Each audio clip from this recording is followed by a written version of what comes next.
It's believed that Ernest Hepburn, a 63-year-old, was killed for his gold chain 2 days ago.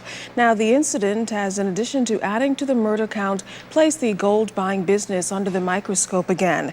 Now, the National Security Minister and Police Commissioner are taking a closer look at such operations. Our Janaea Noel Ferguson has more.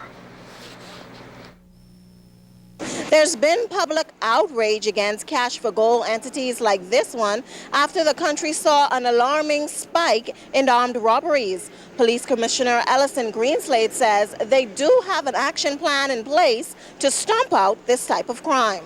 Effective today, we are going to be doing some work and certainly bringing closer scrutiny to the operations of those establishments in a very professional way.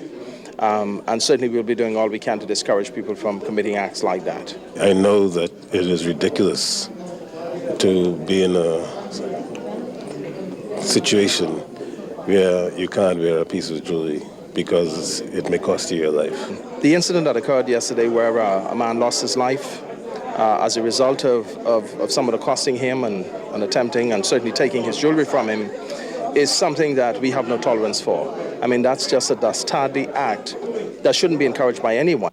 While many may argue that the onus is on the cash for gold entities that have popped up creating a market for stolen gold, Greenslade says jewelry theft is not a new phenomenon. If one didn't have a cash for gold outlet, but was hell-bent on committing crime, that person would still start your jewelry and pawn it to someone else who's willing to pay a lower price. That's the real point that I'm making. There is a market for the stolen property in the Bahamas, not in a foreign country, right here in the Bahamas.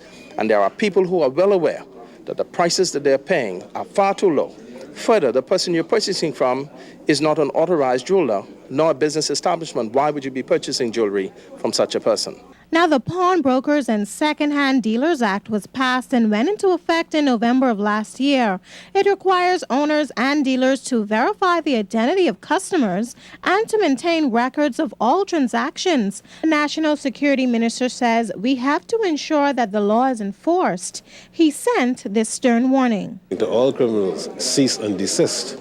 One thing is for sure, we will find out who they are, whether it's violent crimes like murder, whether it's the burglaries, whether it's housebreaking, whether it's stealing licensed disc golf cars, we will find them eventually, and they will be brought to justice. Janaea Noel Ferguson, ZNS News.